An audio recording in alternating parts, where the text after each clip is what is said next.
Ora então, bom dia, bem-vindos ao Golpe de Estado, podcast libertário. O meu nome é Ricardo e hoje estou com o António, o José Carlos e o Lex Liber.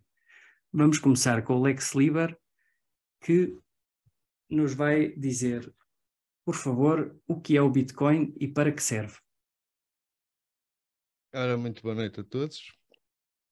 Antes de mais, agradeço por esta oportunidade de explicar um bocadinho o que é Bitcoin e como é que ela surge e de onde é que ela surge.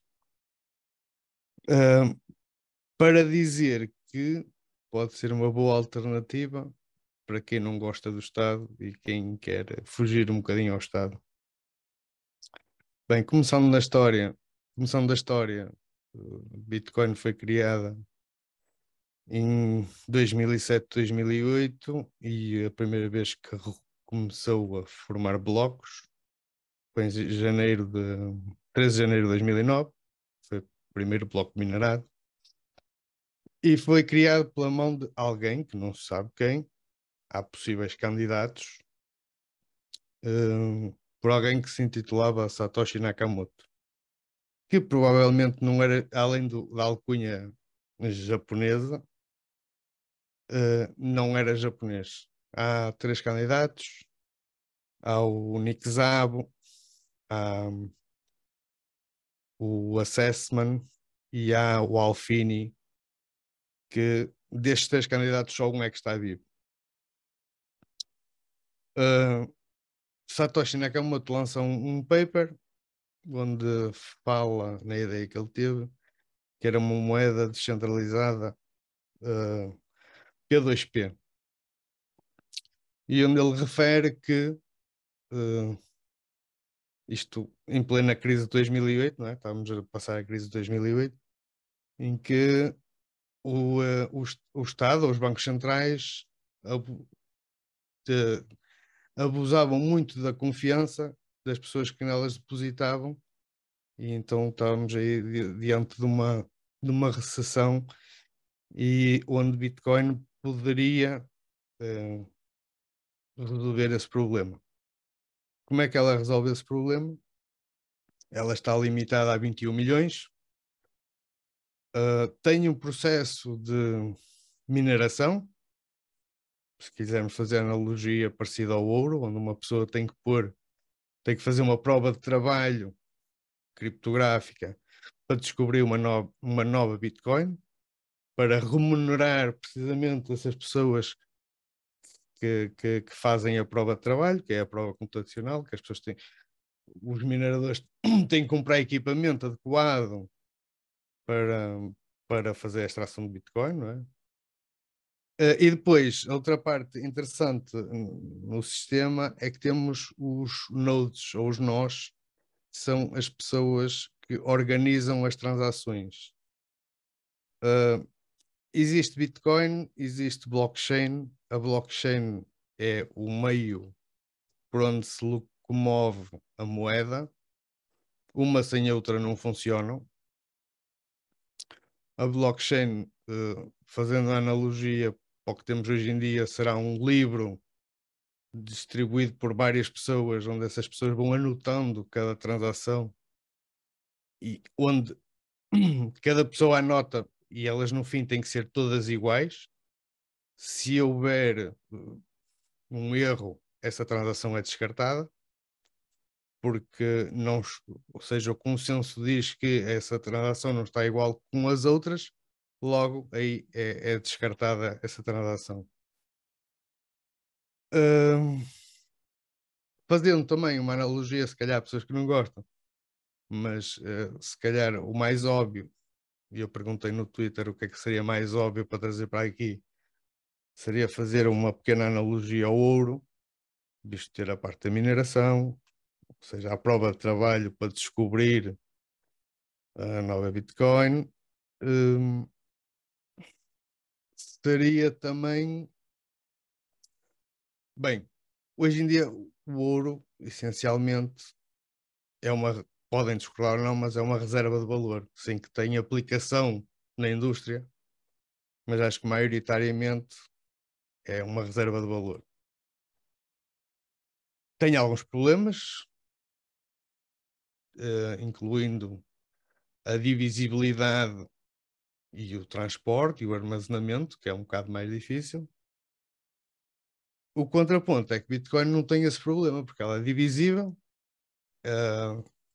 fácil transporte, não é? E por esse lado resolve. Dois problemas que o Bitcoin veio resolver no mundo digital foi a duplicidade, que até então nunca tinha sido resolvida. Tudo que estava no meio digital podia ser duplicado infinitamente. Uma imagem, um vídeo, uma música. E a escassez. Ou seja, Bitcoin tem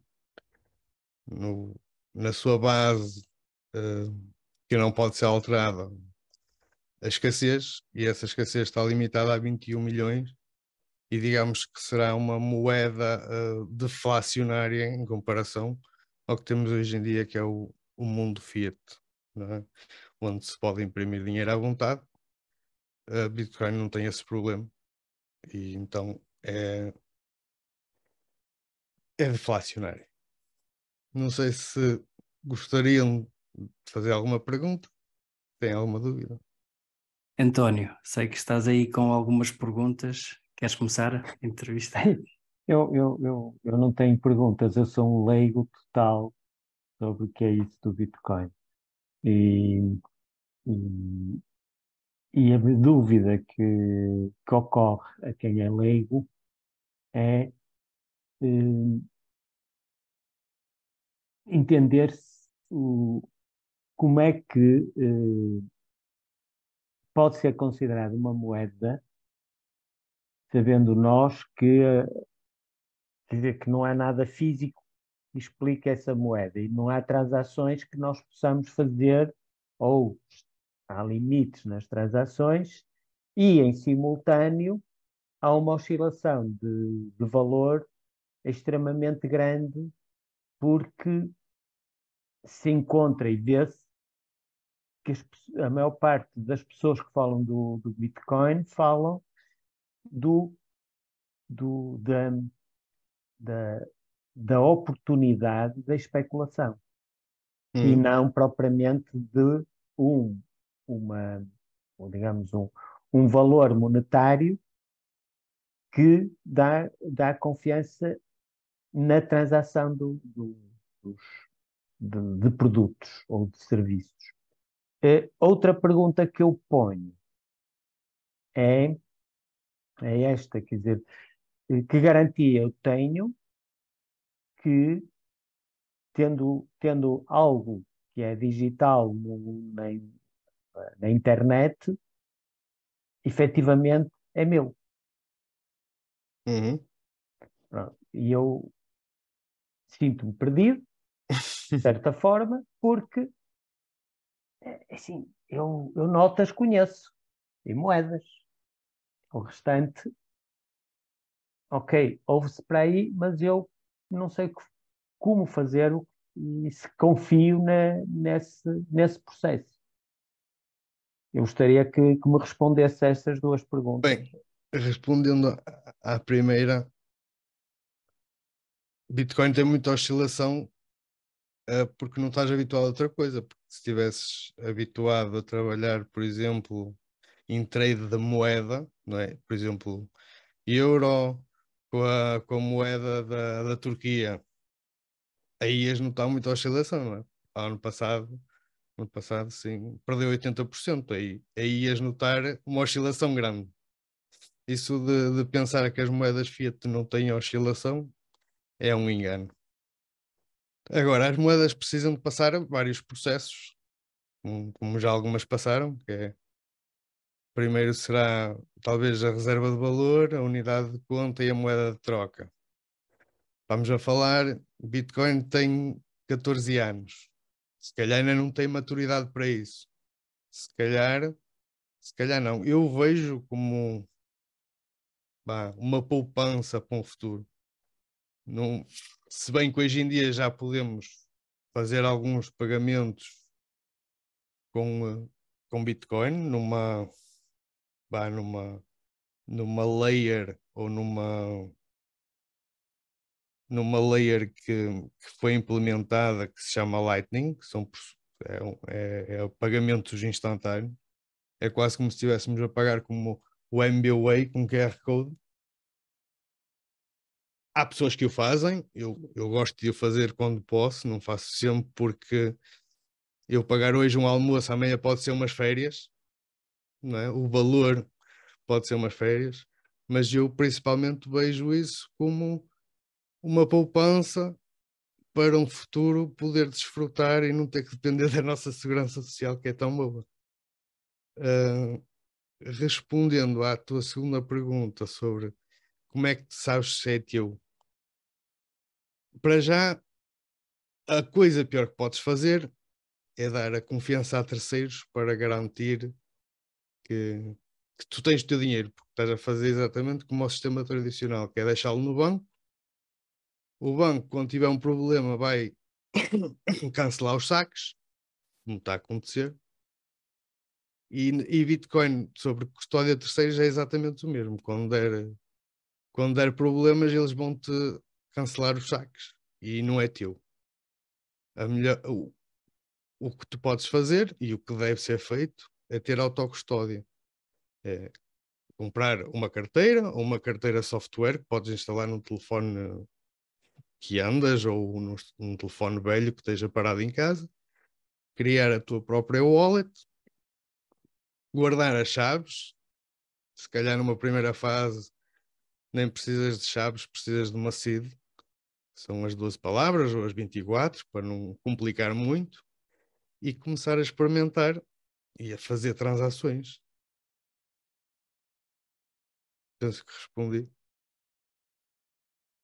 Só assim é que tu sabes que ela é tua. Sendo tu o dono da seed phrase ou das chaves, só assim tens garantia que tu é que as podes gastar. Mais ninguém. Isto afinal é para fazer transações, para pagar bens ou é para ganhar dinheiro o Bitcoin?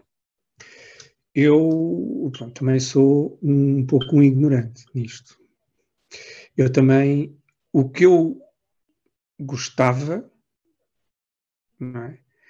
E pelo menos eu vejo sinais disso, é que esta tecnologia ou a Bitcoin fosse o cavalo de Troia libertário contra o sistema bancário. E agora eu aqui queria, se calhar, perguntar aqui ao Lex, e ele me fosse aqui só para ver se eu entendo bem a tecnologia. Porque depois realmente nós chegamos aqui a umas dificuldades, que é isto não é moeda. Mas também não pode ser moeda porque não há liberdade monetária. Não é? Os governos não permitem a escolha livre de moeda. Ou seja, a moeda legal é aquela que é imposta e que eu tenho que usar. E isso também, se calhar, deve ser incluído na discussão. Ou pelo menos eu acho que pode ter alguma importância. Alex, diz-me uma coisa. Portanto, do que eu entendi, do que eu entendo destas tecnologias e da Bitcoin, é baseado no tal blockchain, na base de dados blockchain. A base de dados blockchain, na prática, é uma cópia de um diário que existe em cada um dos pontos de rede. Exatamente. Ou seja, até aqui as bases de dados são centralizadas, não é? Todos nós conhecemos. Bases de dados são centralizadas, existe um server, por assim dizer, ou hoje em dia está na cloud, ou assim como é que isso se chama, e todos os pontos da rede acedem a essa base de dados. Okay? Aqui, em termos de... Aqui é disperso, ou seja, todos têm exatamente a mesma coisa. Significa que se algum deles for afetado, ou destruído, ou atacado, ou o que for, nada se perde, porque está lá tudo noutro sítio. Não é backup, mas trabalham todos em conjunto. É isso, não é? O blockchain. É exatamente. Okay? Uma das partes essenciais é o blockchain. E quem gera blockchain são os nodes, que são pessoas voluntariamente que correm cópias de toda a cadeia de transações no seu computador. Para isso, só tem que ter um o disco de 1 GB para armazenar todas as transações por mais, se calhar, 5 anos. Depois começa a ser pesado, tem que se trocar o disco. Mas para acabares com a blockchain, terias que ir a cada casa de cada pessoa, confiscar o computador e assim acabas com a blockchain. Mas acho que isso é um bocado impossível. O blockchain, eu falo no blockchain porque é assim, porque hoje o blockchain é uma tecnologia, não, ou seja, corrijo-me sempre se eu estiver aqui a dizer algo absurdo. Não é em si a Bitcoin. A Bitcoin usa esta tecnologia, porque hoje em dia também as outras criptomoedas, ou como queiram chamar, usam esta tecnologia e os consultores começam a vender para as empresas, não sei o que coisas, e chamam blockchain, e é uma buzzword para eles também cobrarem não sei quantos. Mas é uma tecnologia, pode ser usada para várias coisas. Ok. E a Bitcoin sustenta-se nesta tecnologia dispersa, ou seja, não há um centro. Exato. Depois, a Bitcoin é uma chave criptográfica. É um código. Sim. É um código de uma formulação matemática. Pois. Sendo que esse código é o que, ou seja, é um código que é gerado, que se chama chave, e que existe uma parte que é pública, que toda a rede conhece, e que existe uma parte que é privada. E tendo as duas chaves em conjunto, abre-se uma determinada porta para alguma coisa. É isso ou não? Sim, tu com a tua chave pública é o teu endereço, digamos assim. Portanto, podem Okay. enviar coisas. Essa Quando eu podes tenho a minha expor. chave privada, não é? Eu, na rede, o que é que eu vou? Eu vou abrir a minha wallet e tenho lá a Bitcoin em si é um registro num diário, verdade? Exatamente. A tua chave privada é aquilo que tu não deves revelar, deves guardar. Inclusive até deves partir em bocadinhos para a situação que eu falei há bocado, não é? Para não ser tão fácil acesso. Imagina que de hoje para amanhã por exemplo, tu queres deixar a tua herança a uma pessoa e então não confias só numa parte, tens de ter 2 pessoas. Vais distribuir essa chave em 2 pedaços. Quando essas 2 pessoas se juntarem, elas podem abrir a carteira. Quando dizes abrir, significa eles podem ir a qualquer um nodo, entrar em qualquer um nodo da rede e o registro, o ledger daquela Bitcoin vai-se abrir para elas para usar. E eles vão dizer, o ledger, todos os ledgers na rede vão reconhecer, este é o detentor desta Bitcoin. Exatamente isso. É isso. Podes, Não é? exatamente, podes ter carteiras, há uma indústria de carteira, não é? Mas tu, por exemplo, criando uma wallet, por exemplo, numa Electrum, que é um software, Sim. podes abrir exatamente a mesma wallet ou dar um comando de saque noutra wallet, por exemplo, na Blue Wallet. Porque não são as empresas que detêm, as empresas não têm nada. As empresas só fazem uma integração ou uma aproximação à blockchain. Vamos supor agora que eu tenho uma blockchain, certo? Eu Uhum. tenho uma Bitcoin e quero Sim, passar a Bitcoin para ti, sim, não é? Portanto, eu tenho a minha chave privada, certo? sim. E o que é que vai acontecer nesse diário, nesse ledger?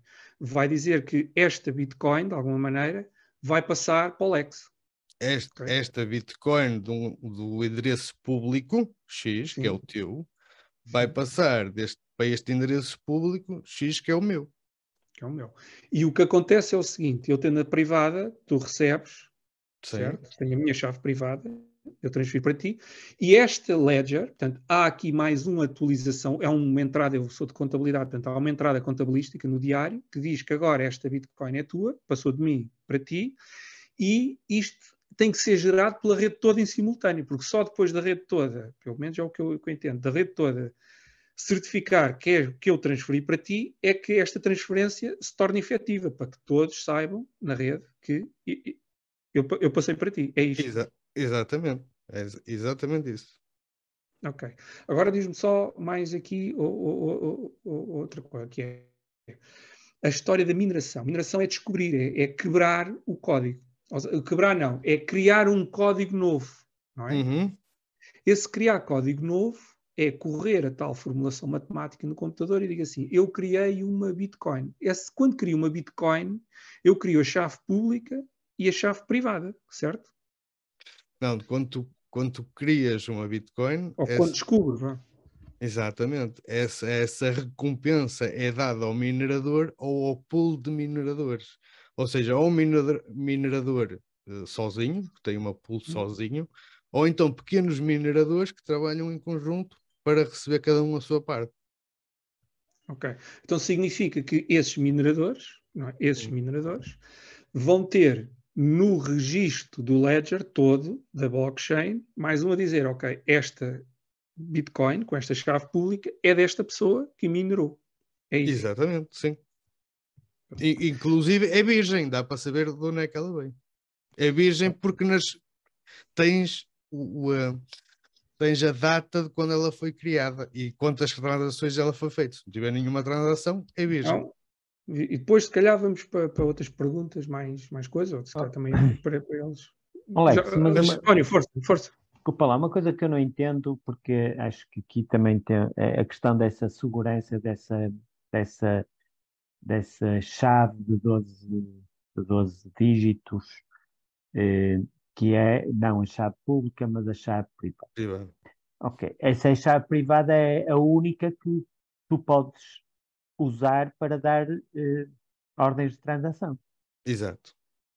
Prontos. E tu estavas a dizer que não tinhas, que tens um sistema muito sofisticado para esconder a chave, mas o teu telefone tem a chave lá introduzida. Pode ter e pode não ter, por isso é que é as cold wallets, as hardware wallets, as air gaps. Pronto, é porque, digo assim, se estão lá, se está no telefone os 12 dígitos, basta-me alguém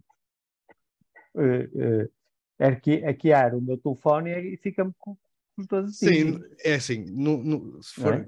grandes quantidades de Satoshi ou de Bitcoin, não convém estar neste tipo de wallets de software em telefone. Convém estar uma coisa mais preservada, mais resguardada e não deixar. Mesmo assim, estas que se chamam hot wallets, porque elas estão em constante. Ou seja, o teu telefone está sempre na internet, não é uma coisa que não deve ser feita, Uhum. porque estás exposto a Por isso, pois. hackers e a coisas desse tipo, não é? A malwares.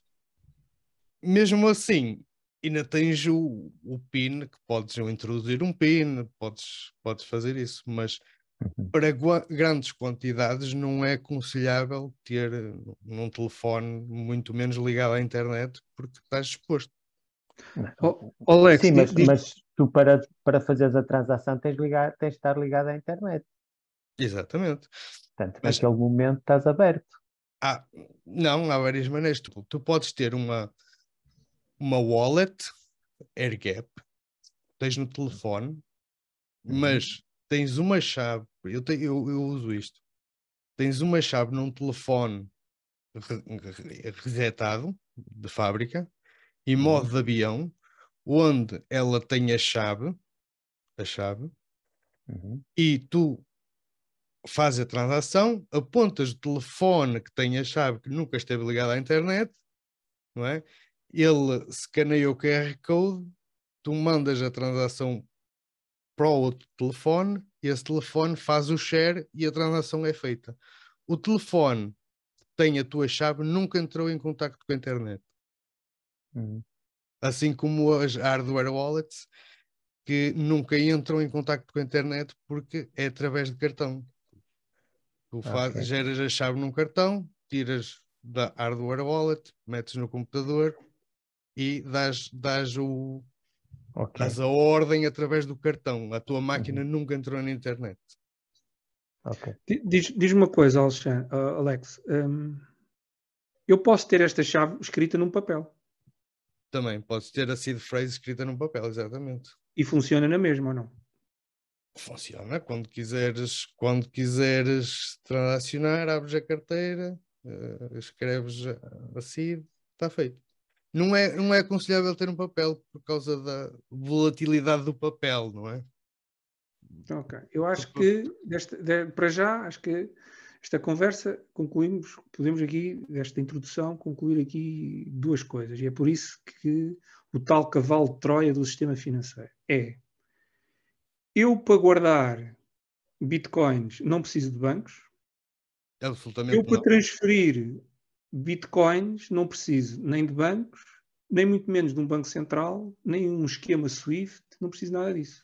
Portanto, eu posso transferir a bitcoin para um colega meu que está no Japão. Eu não preciso de mandar em euros para não sei o quê, depois o euros converte para... Portanto, eu não preciso de um sistema de um Bank of International Settlements, eu não preciso de toda a parafernália que existe hoje, não é? De bancos e bancos centrais. Não preciso nada disso, porque eles... Nem precisas da boa vontade de ninguém, não é? Porque uma transação depois de ser posta no ar não é nem justificar a ninguém. Nem justificar a ninguém, não. Certo? Ou seja, a AT, por exemplo, estamos a falar aqui dos nossos amigos, nunca poderá saber se eu tiver guardado no meu papel ou na minha cabela ou o que for, as bitcoins que eu tenho. Não, a única maneira que eles têm de saber isso é nos on-ramps. Imagina que tu entras numa corretora, não é? Tens que fazer aquele problema todo do KYC, não é? O Know Your Customer, que é agora quase tens que enviar uma amostra de ADN e de espermatozoide para eles te deixarem comprar. E então, mais dia menos dia, as corretoras vão ter que as corretoras vão ter que dar esses dados aos... Mas diz-me uma coisa, eu tenho que ter uma corretora? Não tenho. Não tens, tu podes comprar outra pessoa, direto. Que é o aconselhável. Ou seja, eu posso, só para tentar esclarecer, imagina, eu até posso minerar uma se conseguisse, acho que agora é muito difícil, não é? Sim, Portanto, agora se eu consigo, se nós trocarmos uma Bitcoin, os dois, porque sim, não é? Eu tenho a Bitcoin, tu deixaste de ter Bitcoin, esta transação só nós dois sabemos e está registada na rede toda, que não é manipulável. Porquê? Porque não há nenhum agente central na tal blockchain. É isso? É assim? Ou não? Ou eu concluí não? Sim, corretíssimo, é isso. É incensurável e imutável. Ok. Aliás, uma das melhores maneiras para tu teres Bitcoin é trocar os teus serviços por... E agora diz-me uma coisa, também vejo que existe, pelo menos nas comunidades que andam aí nas bitcoins, há as bitcoins e há as shitcoins, não é? Sim. As tais shitcoins, que é tudo o resto, não é Bitcoin, e que se chama criptomoeda, por assim dizer. Exatamente. Ou seja, tem o protocolo blockchain, mas são controláveis. Ou seja, pelo que eu entendo, pode haver alguém que controla a rede ou decide o que é que pode fazer com a rede. Ou estou enganado? Não, estás totalmente certo e aí é que é a grande confusão. A grande confusão é assim, é mesmo essa. É que as outras criptomoedas têm um fundador, toda a gente sabe quem é o fundador e tem, digamos, como não é descentralizada, aquilo é rodado por servidores centralizados, eles têm uma chave mestra que podem desfazer e refazer a blockchain como se der problemas, se eles quiserem. E então a grande diferença está aí entre a descentralização e a centralização, que são todas as outras moedas que não são Bitcoin. Ok. Aliás, já aconteceu vários problemas, ter que retroceder as blockchains de várias moedas, porque aquilo deu barraca, então tiveram que retroceder todas as transações. Eu tenho aqui mais dúvidas, mas eu não queria monopolizar isto. E eu comecei a olhar para a Bitcoin porque todos começaram a dizer mal da Bitcoin. Não é? Bancos centrais começaram a papers, começou estas pessoas dos governos e das esquerdas principalmente a dizer isto é fuga fiscal, é lavagem de dinheiro, é para a origem criminosa. Eu comecei a olhar com atenção para isto. Porque quando eles dizem que é mau é porque deve ser bom. Não, porque isso... Na minha opinião, eu estou a tentar ir pelo caminho bom, ou seja, isto aqui realmente pode ser, ou seja, se fosse assim, estávamos no tal cavalo de Troia libertário. Porque a maior ferramenta de poder que existe hoje em dia é a moeda. É a moeda que é criada pelos governos. É precisamente onde eu também queria chegar, e tu já chegaste lá, mas a única maneira que eles têm de controlar as pessoas é através do dinheiro, não é? Através do dinheiro, através da inflação, continuar a escravizar as pessoas a ter mais trabalho para ganhar menos, e é uma ferramenta de controle. O dinheiro. Então, diz-me aqui uma coisa, por exemplo, imagina que, não vai acontecer, mas imagina que, até como agora até se traduziu um livro do Hayek sobre isso, imagina que permitem a liberdade monetária, não é? Nós podemos fazer contratos, como dizer, podemos pagar as coisas, etc., com as moedas que acharmos que queremos, certo? E imagina que nós, não é, ou algum grupo começa a transacionar em bitcoins, vai ao café, paga em bitcoins, compra carros em bitcoins, para quem aceitar transacionar, e esta unidade, ou seja, se nós tivermos estes cuidados que falámos há pouco, não é? Com as chaves, se quisermos, não há forma de um governo, por exemplo, vir-me tributar a dizer que eu ganhei isto ou ganhei aquilo, porque ele não tem maneira de saber as bitcoins que eu tenho e que eu transferi. Nesse sentido é porque, a não ser que tenhas de declarar um bem, que seja um bem maior, uma casa, ou se calhar um carro mais caro, ou isso, que ele é capaz de ter já a chatear-te a perguntar onde é que foste buscar o dinheiro. Mas se calhar numa transação do dia a dia de valores, eles só te podem identificar precisamente da maneira que eu te disse. Do momento que foste a uma exchange comprar, fizeste o teu QIC, transferiste para a tua carteira, não é? Fizeste custódia própria e a moeda, ou seja, já está doxada a ti. Epá, mas é isso, ou seja, eu acho que a possível força disto, e se calhar é por isso que isto está a valer o que está a valer, não é? Nos mercados, porque isto na prática é um código lógico, é um código informático, não é? A grande vantagem disto é a possibilidade de custódia e custódia secreta e transações que não são reconhecidas por outros, não é? Ou seja, nós temos privacidade total e podemos gerir aquilo que é nosso da forma que decidirmos. Pelo menos parece-me isto que é, não sei o que é que vocês acham, mas a ser assim para já parece que a tecnologia, a força desta ideia, não é? Porque isto é, Alex, isto é uma ideia, ou seja, porque a blockchain já existia, por assim dizer. E este da Bitcoin é esta forma de transferir, porque eu acho que o paper do como é que ele se chama? Satoshi Nakamoto. O propósito daquele paper, quem lê aquele paper, e realmente não é preciso ser muito entendido para chegar lá, o propósito dele foi criar um sistema de transferência de moeda sem uma entidade central, ou seja, peer-to-peer. Exatamente isso, para não depender da confiança de absolutamente ninguém que possa interferir na transação. Aliás, ele refere lá isso no paper, e é como tu dizes, acho que a única saída do sistema tradicional, do sistema Fiat, se bem que se calhar ainda é muito cedo, a única que é possível é esta, porque quais são os investimentos hoje em dia que podes ter para um futuro, não é? Podes, lá está, comprar um terreno, mas um terreno vais pagar a vida toda imposto e não vais ser dona daquilo, até o Estado se lembrar de expropriar o terreno, ou uma casa, ou imóveis, como tivemos aqui há pouco tempo esta da segunda habitação, não é? É expropriável. Podes investir em ouro, realmente. Os terrenos são expropriáveis porque é o Estado que é o dono do Ledger. Exatamente. No fundo é isso. Podes investir em ouro, está bem. Podes investir em ouro físico, quando muito em ouro físico, mas tens o problema de guardá-lo, não é? Tens o problema se tiveres que tiveres que mudar de país, o que é que vais fazer? Vais transportá-lo contigo?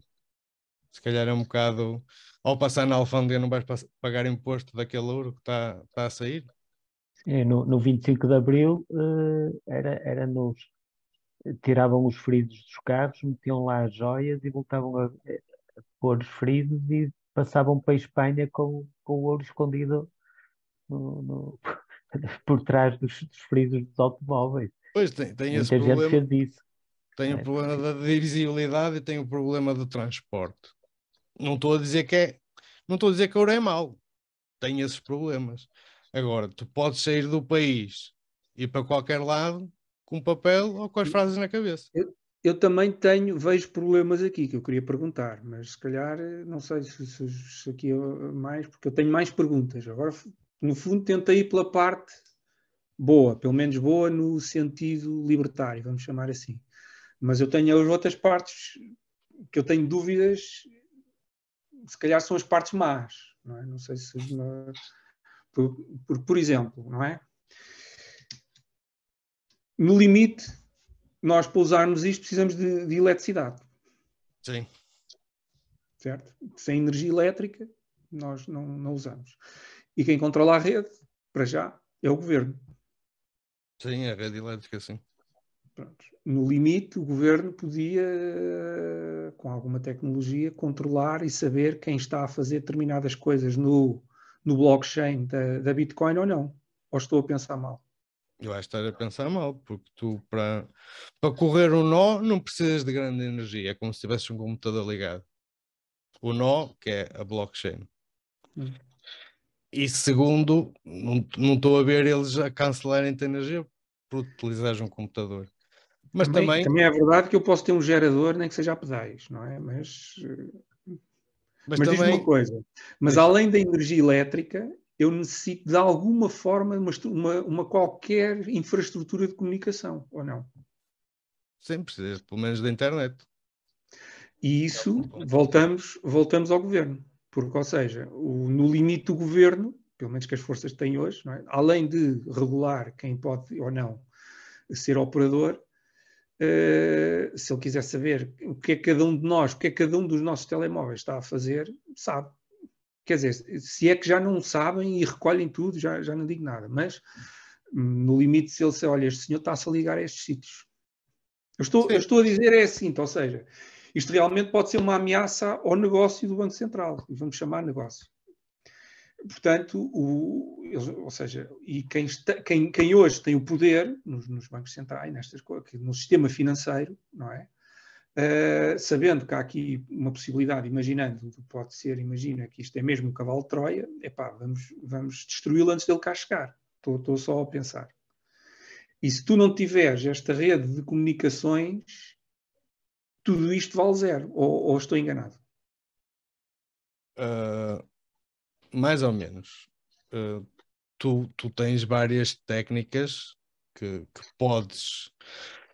Digamos, uma solução para isso seria tu teres um node ligado por VPN ou por Tor, né? Porque eles nunca vão saber onde é que tu estás. Mas, Alexandre, mais uma vez, mas isso tinha que ser toda a rede, que eu não sei em termos de nodos, em quantidade, quantos é que existem ou quantos é que podem existir.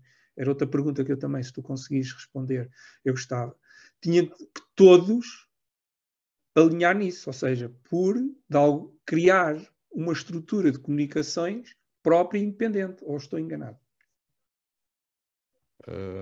Desculpa, não percebi. Ou seja, tu tens que aceder ao blockchain, não é? Para registar no Ledger aquilo que estás a fazer, as transações. Certo? O blockchain são vários nodos, são várias máquinas ligadas entre si. Sim. Certo? Ou seja, o que eu estou a dizer é os governos controlam as estruturas de comunicações. Tu, para teres uma estrutura de comunicação independente, tinhas que criar uma.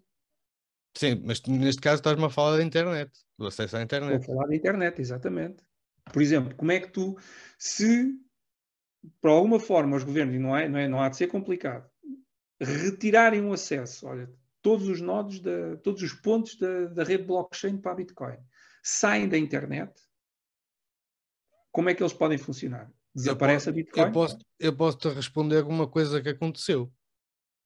O que aconteceu é que a China tinha o maior número de mineradores do mundo na China.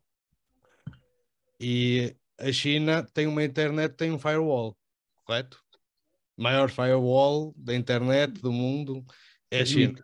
E no entanto, a maior parte da mineração estava lá porque a energia lá era barata, não é? E os mineradores querem a energia barata, que é o que eles consomem.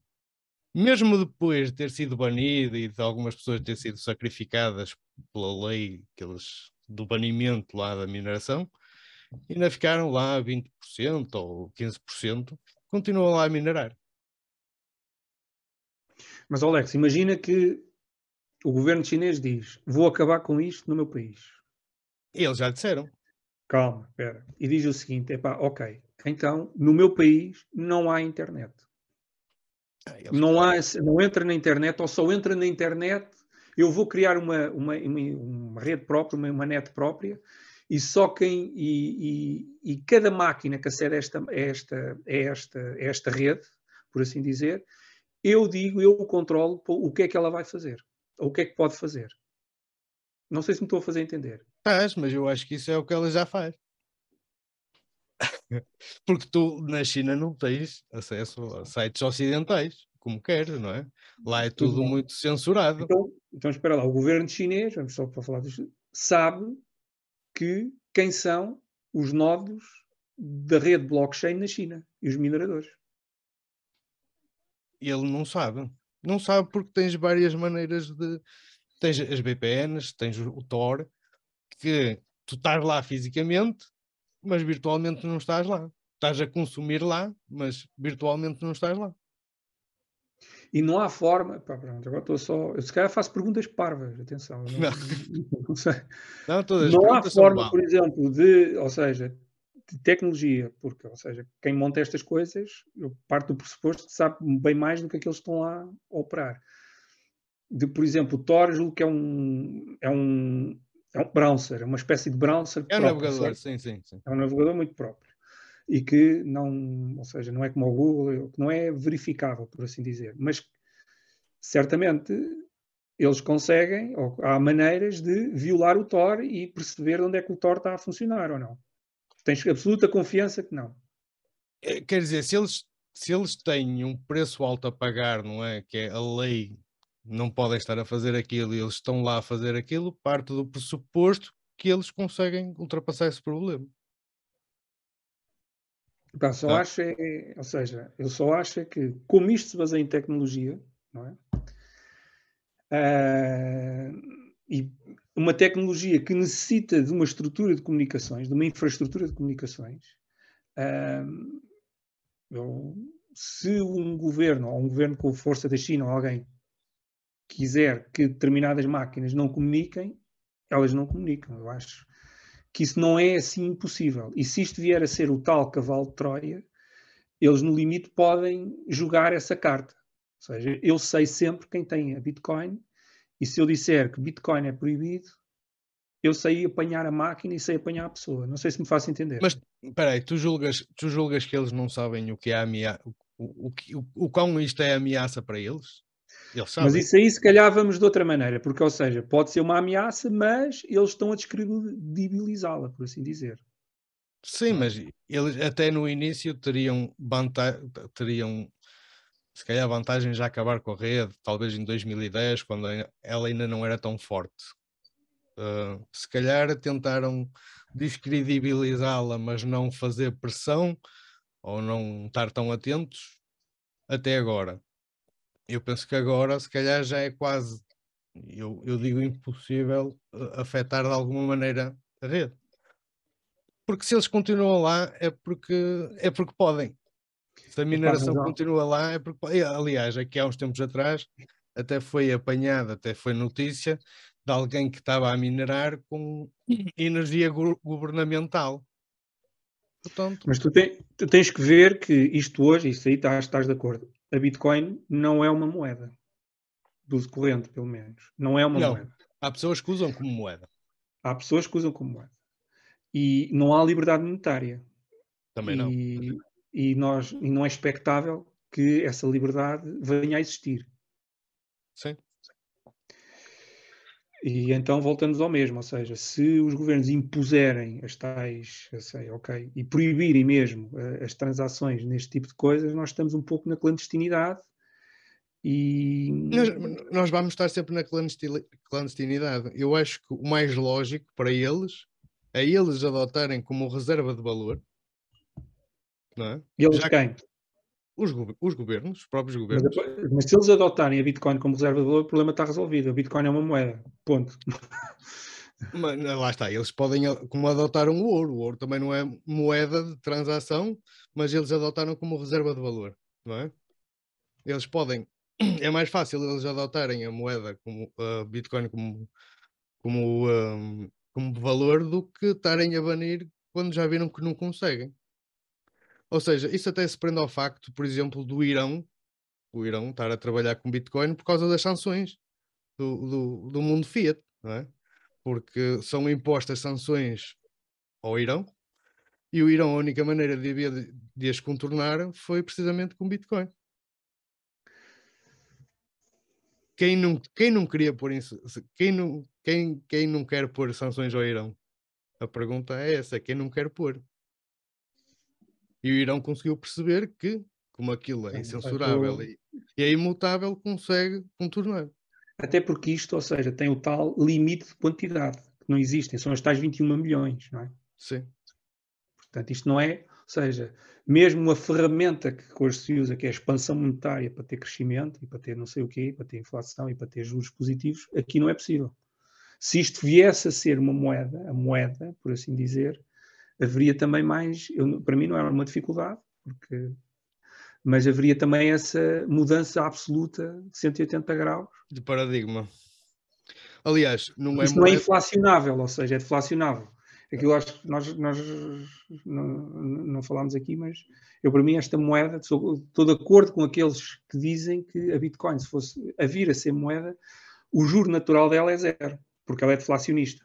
Sim, por isso é que eu te disse em off que não te conseguia responder, porque nunca tinha pensado. Realmente, quer dizer, é aquela situação que podes te endividar eternamente em moeda fiduciária. E aqui não. Porque não, tu podes fazer um colateral, em Bitcoin e pedir dinheiro em moeda fiduciária, porque vais te endividar eternamente. Ou seja, aqui a dúvida E moeda seria... fiduciária. Verdade. Mas o Não que eu é? estou... Sim, o que eu aqui no sentido seria, ou seja, se só há 21 milhões, significa que o mundo inteiro valeria 21 milhões de bitcoins. Tudo cá Sim. no mundo, não é? Sim. Só que o mundo, tudo, seja material ou imaterial, serviços. Porém, o mundo vai tendo cada vez mais coisas, que continuam a valer 21 milhões.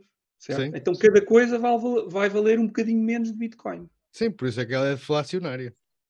Exatamente. Ou seja, por isso eu digo juro zero, porque se eu receber o mesmo de bitcoins daqui a um ano, eu tenho mais valor do que tenho hoje, porque ela cada vez vale mais relativamente ao real. Não sei se me estou... Se calhar estou a dizer Não, está certo, tens mais poder de compra, digamos. Pois, por isso é que eu acho que isto pode ser um cavalo de Troia e isto não pode ir para a frente. Aliás, para um nós não dizemos que é moeda, porque aqui não é curso forçado, mas, por exemplo, El Salvador e a República Centro-Africana, a República Centro-Africana ainda não, mas El Salvador já tem como moeda oficial Bitcoin. Vocês estão a ver a cadela a ladrar? Vocês ouvem o cão a ladrar? Às vezes. Esta gaja. Como estava a dizer, não incomoda. A República Centro-Africana também está a tentar legislar como moeda oficial. E eu sei que em Lugano, na Suíça, também já há coisas nesse sentido. Portanto, a República Centro-Africana também está a tentar legislar como moeda oficial. E eu sei que em Lugano, na Suíça, também já há coisas nesse sentido. Portanto, se dissermos que não é moeda, podemos estar errados, porque realmente em algum lugar é moeda. para mim, que eu vejo como reserva de valor e não gosto tanto de pagar com Bitcoin, porque o almoço de hoje, amanhã pode ser um banquete, não é? Tendo em conta que ela é diz-me uma coisa, deflacionária. para ser reserva de valor tem que ser moeda, ou não? Tem que ser trocável por coisas. Sim, tem. Alguém tem que lhe dar valor, não é? Precisamente. Perguntar, ou seja, eu estou disposto a entregar uma saca de batatas por algumas, não digo bitcoins, uma fraçõezinhas de bitcoins que Sim. tu tenhas para me dar. Sim, claro. E eu tenho que estar disposto a isso, porquê? Porque depois também quero uma reserva de valor. Para quê? Para trocar para alguma coisa que eu preciso no futuro. Sim. Portanto, O ideal tem que ser seria... moeda, ou não, tem que ter algum uso corrente, ou seja, isto tem que ter algum uso corrente. O ideal no futuro era ela ser uma moeda global. Acho que isso faz sentido. E achas que vai acontecer? Isso achar, não achar, eu gostava que acontecesse. Agora, também é um bocado a teoria dos jogos, porque temos um país que adotou. Aquilo lá está a correr bem. Está a correr francamente bem. O país que não adotar vai perder, não é? Porque depois passa aquela teoria dos jogos, o último a adotar é o que perde. Portanto, acho que nos próximos anos vai ser interessante olhar para o caso E de El diz-me uma Salvador. coisa, e tu achas que isto é entendível? Se calhar estamos a falar de gerações diferentes, que já também nós já estamos aqui uma geração um pouco mais à frente da tua, que nasceu se calhar no mundo dos telemóveis e isso, porque é tudo verdade, mas se eu tentar explicar, por exemplo, aos meus pais, epá, uma wallet, você tem aqui um código e não sei o quê, não, ele quer ver a nota ou quer ver o ouro mesmo, não é? Então, eu quero isto, não é? E há Paulo, pessoas não é? hoje, eles já, os multibancos, já foi uma coisa que eles não confiam muito, não é? Já foi uma coisa com muita suspeita, e já bancos às vezes já olham com alguma suspeita. Tu achas que isto pode ser massificável, por exemplo, não é?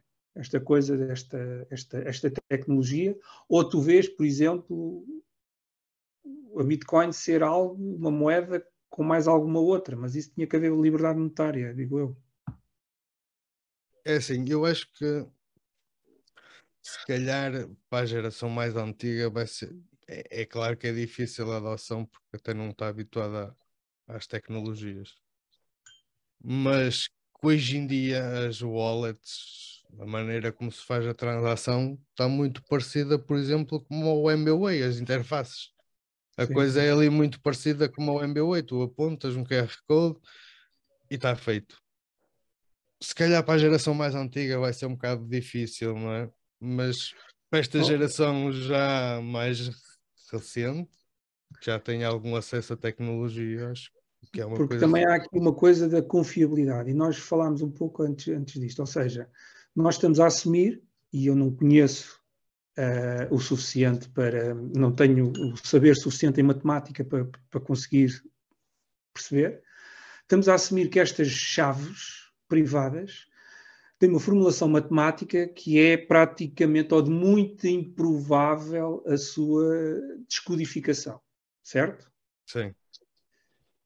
Ou pelo menos com as tecnologias que existem hoje, seria centenas de anos, dizem, não é? Para descodificar a chave privada. Porém, há aquela história que nós falámos há pouco dos quantum computers, não é? Os computadores quânticos, que Sim. podem pôr, e do que eu sei, alguns deles são mesmo usados para isto, para codificação criptográfica. Que essa tarefa que levaria dezenas ou centenas de anos passa alguns minutos.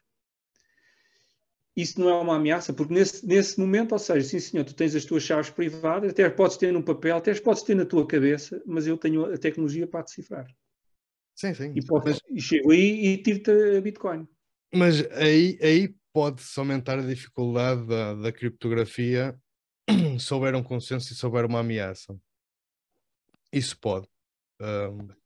Depois também terias um problema, é que quem tiver essa tecnologia, sabes, criptografia é uma arma de guerra, não é? Criptografia é usada em guerra E então, quem tiver a possibilidade de descodificar a criptografia vai ganhar a guerra. Vai ganhar a guerra, vai ganhar os bancos, vai ganhar tudo. Não sei até que ponto Bitcoin pode ser uma mais-valia do que, por exemplo, um exército. Mas sim, é possível aumentar a dificuldade da criptografia. Ok, então tu, sendo honesto e cético, vamos assim dizer, vamos ter assim com alguma frieza, tu vês esta tecnologia quântica, por assim dizer, julgo que é assim que se chama, os tais quantum computers, como uma ameaça a esta ferramenta, ou não? Vejo Resposta sim ou não? Tivesses de dar a resposta sim ou não? Eu não vejo. É a mesma Ok. coisa que tu vês uma ameaça por exemplo, um asteroide que colida com a Terra e matar toda a gente. Tu achas que o grau de probabilidade é o mesmo? Eu acho que sim. Há probabilidade? Vai acontecer? Se calhar não. Mesmo que aconteça, ainda te podes defender. Ricardo, Sim, eu ia dúvidas? perguntar ao Alex o que é que dá valor ao Bitcoin? O que é que dá valor? O que dá valor é o livre mercado.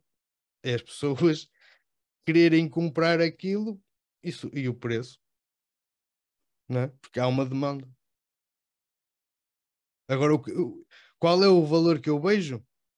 O valor que eu vejo é a escassez, é a imutabilidade, é, é a ausência de Estado em transações, é eu não ter que dar satisfações a fazer uma transferência, é eu saber que tenho em posse uma coisa que é minha e sou eu que tenho a única e plena responsabilidade sobre aquilo. É isso. O que dá preço à Bitcoin é o livre mercado. O que dá valor, e eu dou valor a isto, à imutabilidade, à incensurabilidade, a não ter estado no meio das minhas transações, a poder transferir para onde eu quiser com alguém. Preço é uma coisa, valor é outra. Eu estou aqui maravilhado a ouvir. Eu, sinceramente, faço parte desse grupo que o Alex disse, que já são muito velhos, talvez não façam muitas transações nisto, não pegam nisto. Portanto, deixa-me continuar aqui na minha velhice. Mas tenho aqui, eu gostava de vos ouvir, principalmente, era onde é que se insere o Bitcoin no libertarianismo. Isto o Zé Carlos já falou aí muitas vezes do cavalo de Troia, mas claramente onde é que se diferencia, ou seja, onde é que está, para além de podermos fazer a transação sem ninguém saber, ou as autoridades não saber, onde, na sua essência, onde é que isto é libertário?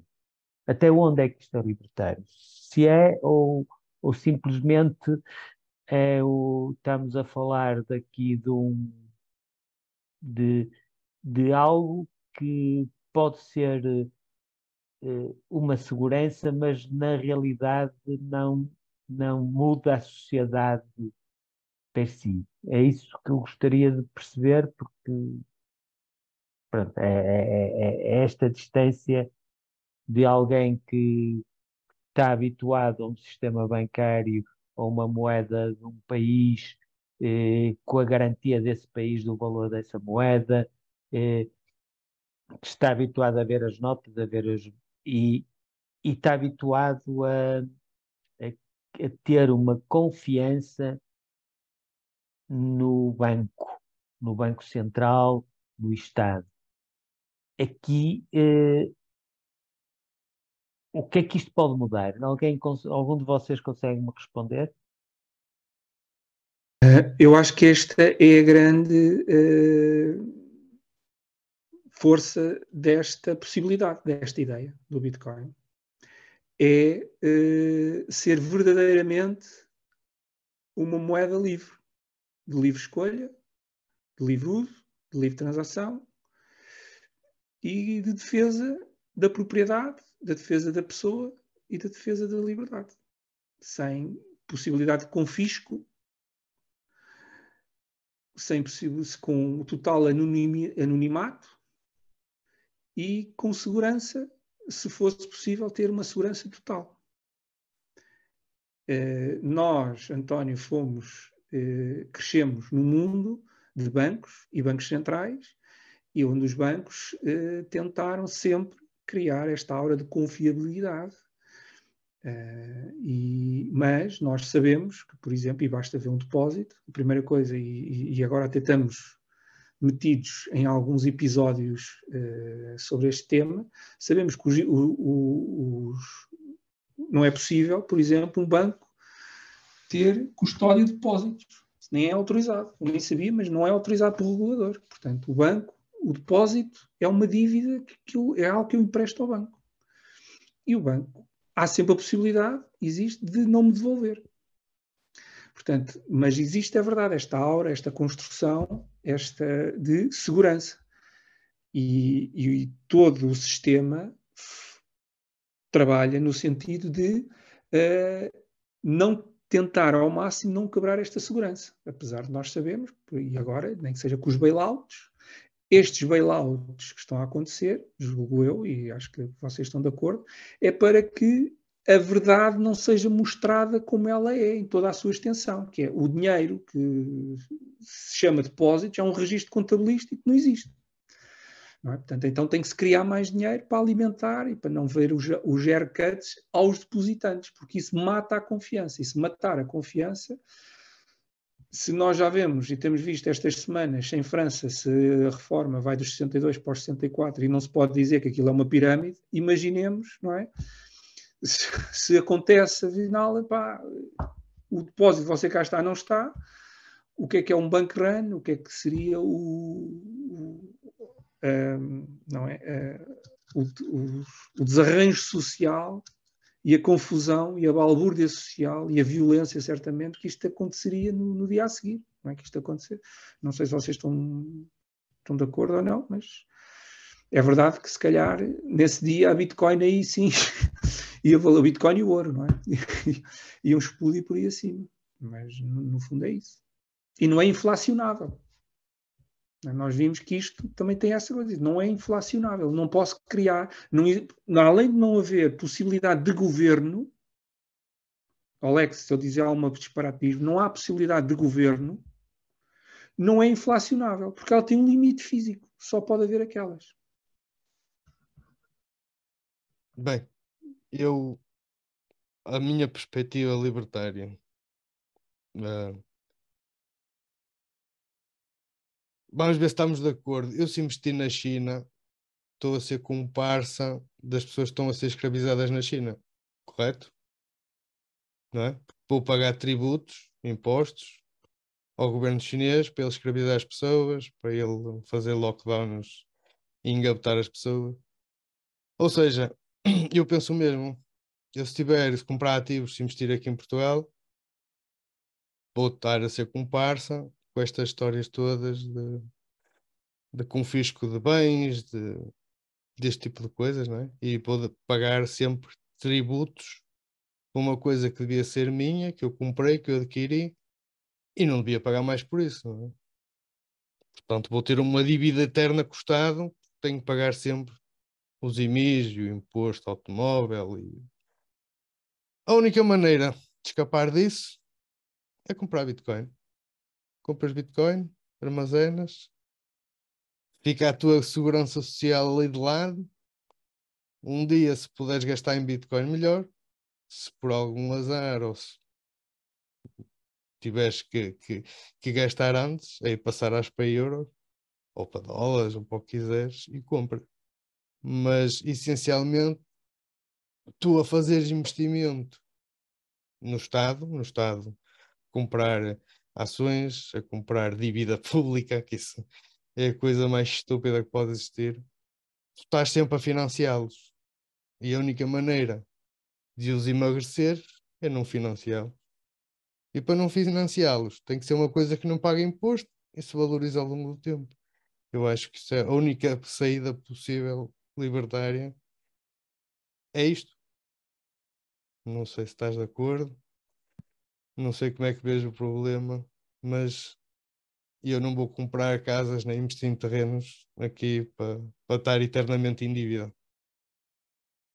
A única coisa que me ocorre é dizer assim, pá, e pronto, ganhei até uma fortuna em bitcoins, através não só da valorização, ou, ou através de negócios que fiz e foram transacionados em bitcoins, fruto do meu trabalho.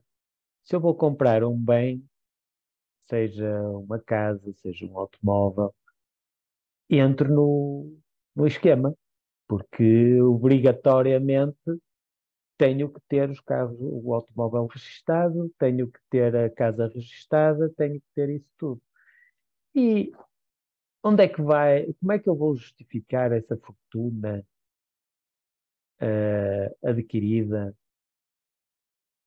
para me poder, quando eu, na minha atividade legal, digamos assim, pelo menos demonstrada ao Estado, não consegui ganhar essa fortuna. Eh, Será que eu vou ficar limitado àquele bem como reserva para que um dia, num Estado ou numa nova organização libertária onde não existe esses constrangimentos fiscais, eu puder vir a gastar, ou se continuarmos neste modelo, simplesmente tem ali uma coisa que não vale nada, porque está presa a, a transações de baixo valor. Eu posso te responder porquê. Porque a partir de 1 de janeiro entrou em vigor uma lei que trata as criptomoedas. Ou seja, todas as pessoas que tiverem uma, uma, uma wallet com um valor a mais de 365 dias estão livres de impostos.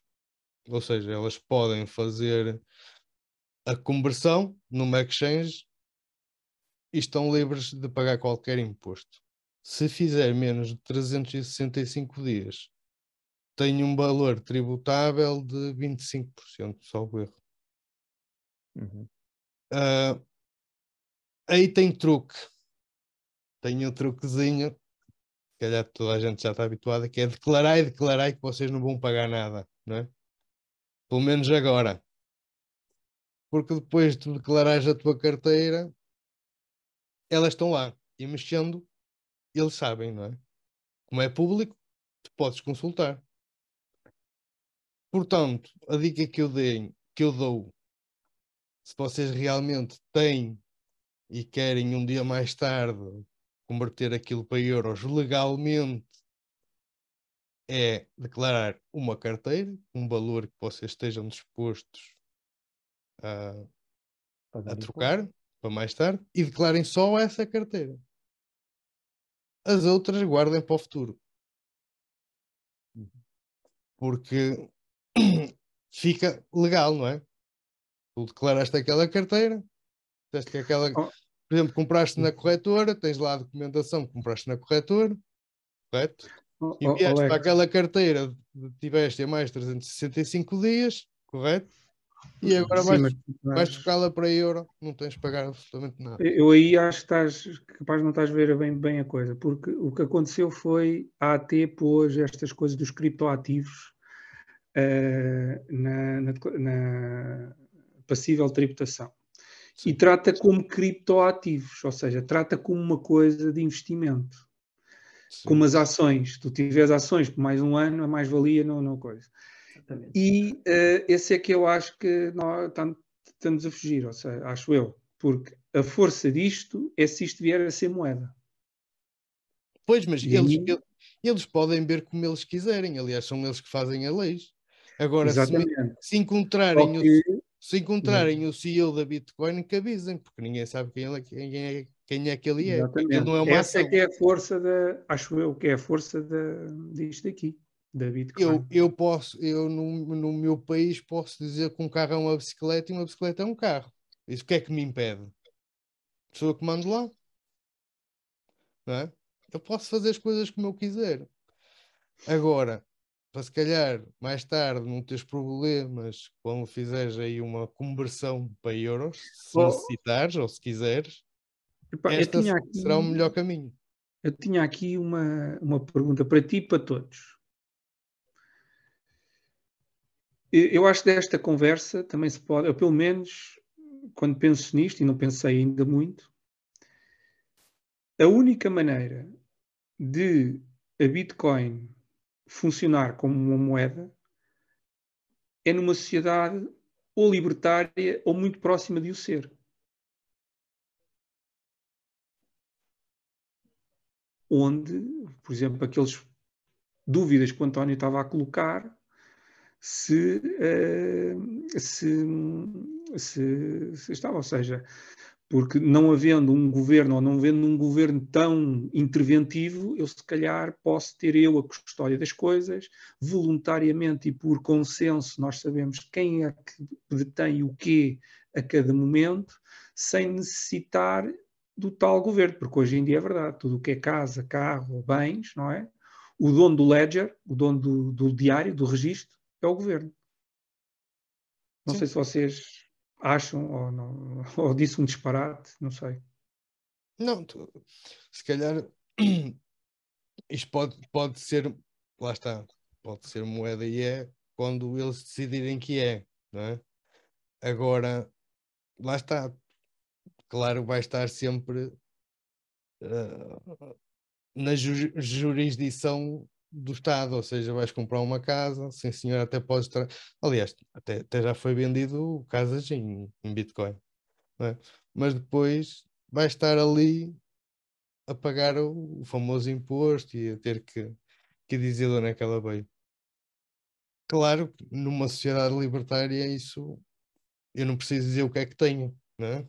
Não, não preciso dizer o que é que tenho, não preciso de pagar impostos adicionais. Claro que funcionava melhor numa sociedade mais livre. Sim, funcionava. Sim, de certa maneira, o que estou a ver é o Bitcoin deve ser muito bom para os ricos para poderem ir para aos paraísos fiscais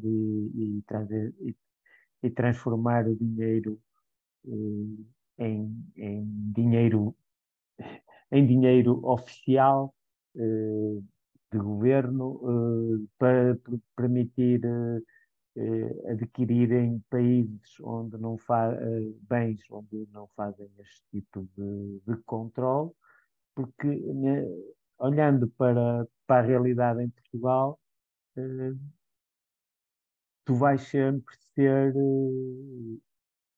nem que seja pelo aquele princípio até da presunção de riqueza, justificar a riqueza, vai estar sempre sujeito a que eles te considerem, como nesta notícia aqui que está aqui na tela, que alguém está a branquear capitais e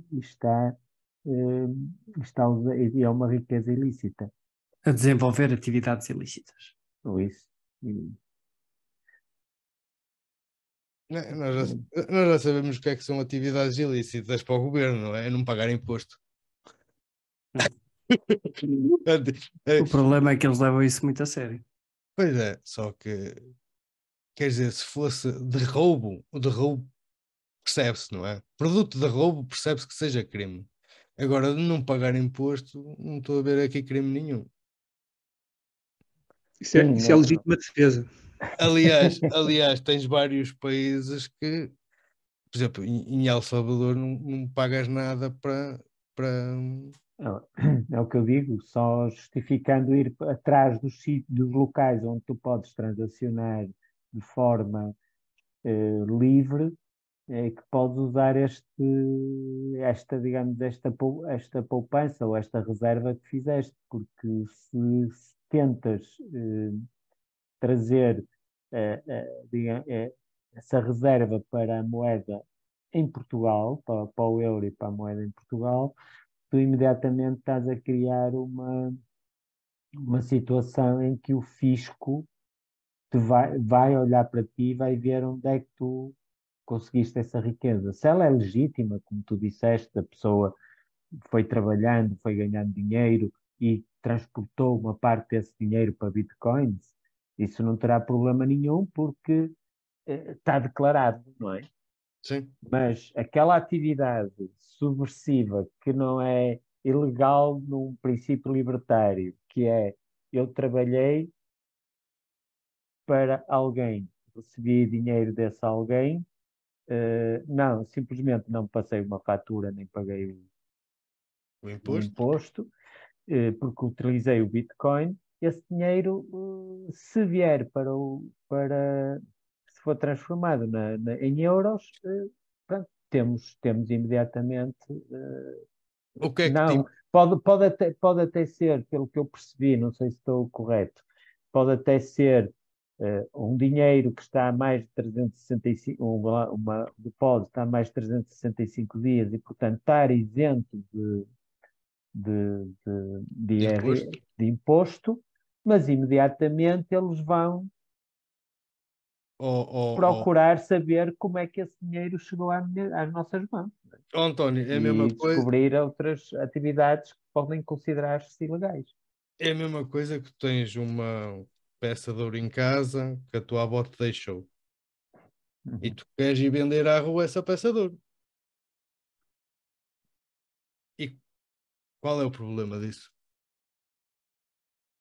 Tu vais, conheces alguém que quer comprar uma peça de ouro, chegas lá e trocas essa peça de ouro por euros.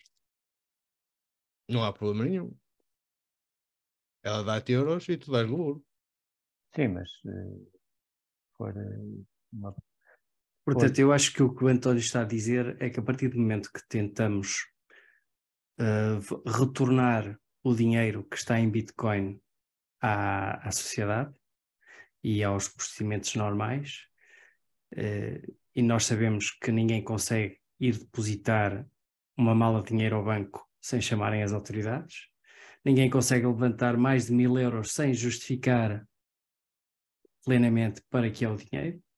E, portanto, isso é o mundo onde nós vivemos. Eu acho que eles não se importam que tu tenhas Bitcoin desde que sejas pobre. A partir do momento que tens muita Bitcoin e que trocas por muitos euros, isso, aliás, vê-se aqui pelo palavreado que eles usam, por apenas 130 mil euros, fala-se em lavagem de dinheiro, branqueamento de capitais, portanto, o que é que diz mais? Não tinha ocupação laboral, portanto, estava fora da rede. Portanto, não tem justificação nenhuma para ganhar 130 mil euros. E por isso estas pessoas estão no banco do tribunal sujeitas a ser presas por não sei quantos anos.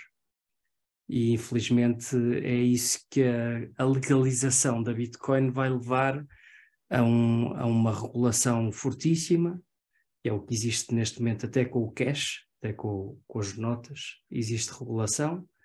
E eles querem que passe tudo pelos bancos. Portanto, não vão deixar que as pessoas andem livres e que possam comprar uma propriedade sem declarar de onde é que veio o dinheiro para comprar essa propriedade, sem pagar o IMI, sem justificar muito bem de onde é que veio esse dinheiro. Eu sei que argumentar com lógica contra o Estado não dá, não é? Porque eles não seguem a lógica. Exatamente. Mas imagina, se é fruto de roubo, vai-se saber porque está escrito na ledger de onde é que ela veio, não é? E aliás, não há maneira de esconder, por isso a prova está sempre lá. Se ela foi roubada, está lá. Se foi uma compra e aquilo valorizou-se em 130 mil, também está lá.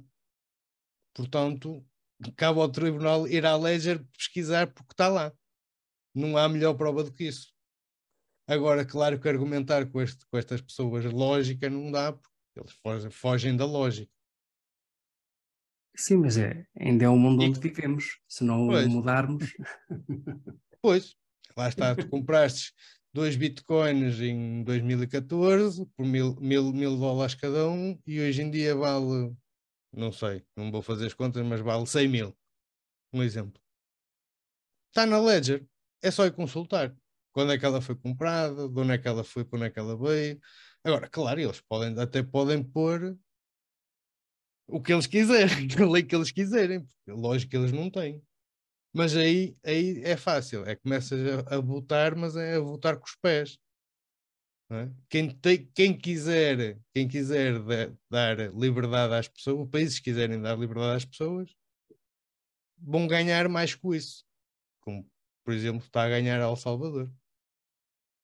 Está a dar liberdade, não tens impostos se tiveres empresas ligadas a Bitcoin, a investimento de Bitcoin. Está a dar uma série de liberdades, está a captar gente para lá. E aí entramos na teoria dos jogos.